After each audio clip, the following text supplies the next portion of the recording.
మనం ఎవరి రుణమైనా తీర్చుకోవచ్చు గానీ, తల్లిదండ్రుల రుణం మాత్రం తీర్చుకోవడానికి ఈ జన్మైతే సరిపోదు. ఇంకా మా విషయానికొస్తే నాన్నైనా, అమ్మయినా మాకు అమ్మ మాత్రమే.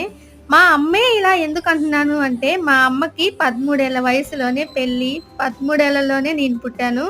16 ఏళ్లలో మా చెల్లి పుట్టింది. 19 ఏళ్ల వయసులోనే మా నాన్న చనిపోయాడు. ఏమీ తెలియని వయసులోనే అన్నీ కోల్పోయింది మా అమ్మ. కొంతమంది పెద్ద మనుషులైతే మొగుడే లేనప్పుడు బిడ్డలెందుకు వదిలేసేయి అన్నారు. ఇంకొంతమంది పెళ్లి చేసుకో హ్యాపీగా ఉండు అన్నారు. ఇంకా కొడుకే లేనప్పుడు కోడలెందుకని కట్టుబట్టలతోనే మా అమ్మని తరిమేశాడు మా తాత.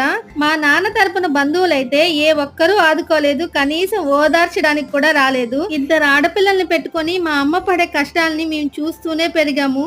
మాకు ఏ లోటు లేకుండా ఇంత వాళ్ళని చేసి ఒక అయ్య చేతిలో పెట్టింది. ఆమె రుణం ఎన్ని జన్మలెత్తినా మేము తీర్చుకోలేము. ఈ రోజు ఇదంతా ఎందుకు చెప్తున్నా అంటే మా అమ్మ పుట్టినరోజు కాబట్టి. సో మీరంతా కూడా మా అమ్మకి విష్ చేయండి.